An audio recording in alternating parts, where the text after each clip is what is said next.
Greetings, Chummer, and welcome to another RIT90s recap, this time for episodes 19 and 20, which are The Devil You Know and The Thorn, respectively.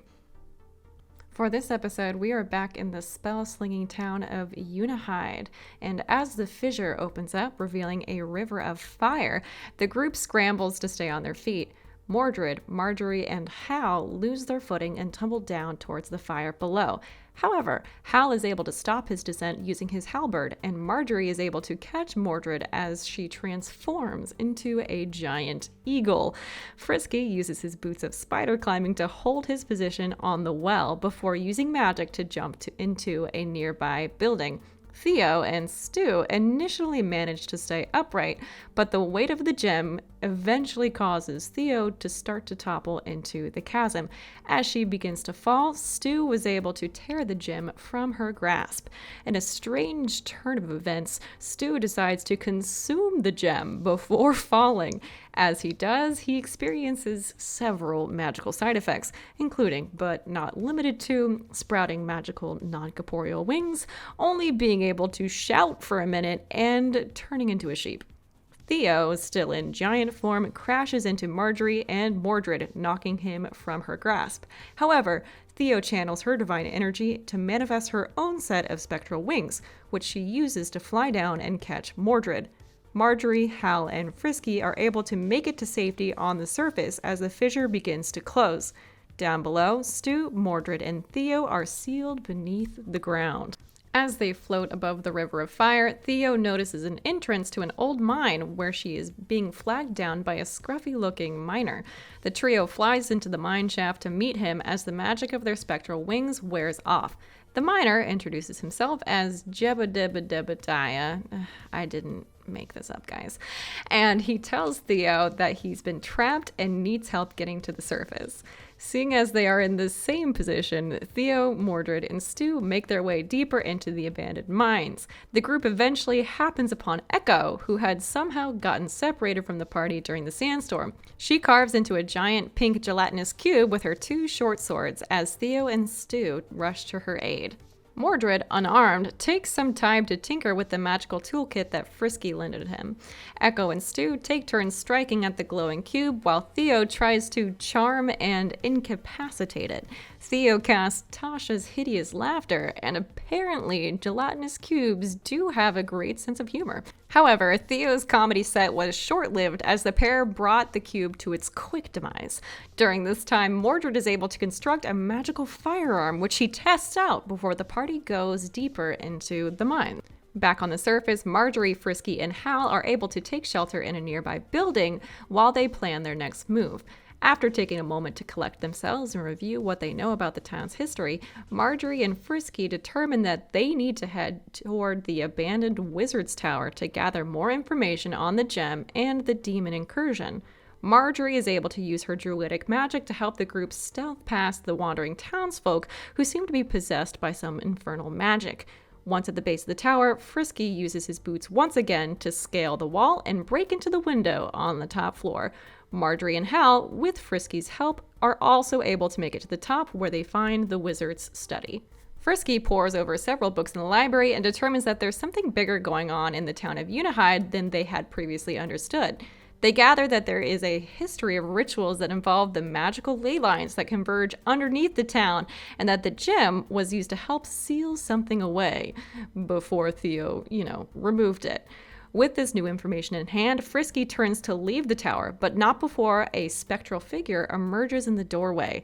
It's a man dressed in steel-toed boots and a Stetson hat that comes to a taller point, covered in embroidered stars. It's the Archmage, Cletus McDougal, now a lich. He lets out an unearthly howl at the party before descending upon one of the open books. The pages turn on their own as Cletus directs the group's attention to a passage that describes some rituals that occurred underneath the wizard's tower. Hal hears some more concerning noises coming from down the hall and ushers the party down towards the basement level. Mordred, Stu, Theo, Echo, and Jebediah continue past the deceased gelatinous cube and down a long hallway. Theo notices that the rough-hewn walls of the mine have transitioned into a more structured masonry as the group enters a large cavernous room. Before them sits a small pedestal covered in buttons and knobs that are bathed in the light of curious glowing runes. Beyond that, a large labyrinth blocks their path. Stu begins to examine the device in order to unlock the key to solving the labyrinth. Upon reaching the basement level of the tower, Marjorie, Frisky, and Hal are greeted with their own puzzle. However, this one involves a circular room filled with rotating walls and mirrors. As Marjorie begins to draw out the puzzle on paper, Frisky expertly shifts the moving variables into the correct position to refract light into the frame that sits on the opposite side of the room, granting them access to another sublevel of the tower. Here, they find a similar pedestal to the one in the mines and find that they have a bird's-eye view of the labyrinth below. This brings us to episode 20. The group is now divided into two, with Marjorie, Frisky, and Hal at the entrance to one half of the labyrinth, and Mordred, Stu, Theo, Echo, and Jeb at the bottom level of the maze. As Frisky and the others approach their own control panel, their forms shimmer and appear in sparks of blue magic near the lower control panel. Frisky talks Mordred through the steps of building a small device that can help them share information about the joint mazes. While the two artificers converse, Stu and Echo start trying to figure out how the various buttons on the panel affect the maze. As they experiment, the grinding of stone echoes through the cavern as the walls shift and turn around an array of access points. With a plan forming in her mind, Echo measures the first room of the maze and, using the map as reference, calculates the distance to the end of the maze before creating a dimension door. However, the magic of the labyrinth deposits her somewhere she wasn't expecting. Echo finds herself face to face with another large gelatinous cube, but there's something off about it. The surface of the ooze crackles and glows like magma. Echo dodges away from one of its fiery tendrils before calling out towards Stu and Theo at the console. The duo manages to discern Echo's location and turn the walls around, pushing Echo away from the cube and back towards the entrance. Marjorie, Frisky, and Hal realize that they are able to walk around the perimeter of their level of the maze and begin to investigate the outside. Frisky hears monstrous cries and screeches coming from the interior. Marjorie notices that the glowing runic symbols create a frequency when touched and decides to try to match it with her voice. She sings a tune that resonates through the labyrinth and seems to temporarily soothe the beasts inside. The three of them then decide to each guard a point of entry to the upper maze and wait to see what happens next. Stu joins Echo in the maze, pressing further in towards a new room that has opened up. Inside, they find a chest and a sword that is stuck inside a marble pedestal. Once disturbed, the pedestal clamors to life, opening its toothy maw and attacking Echo with its multiple arms.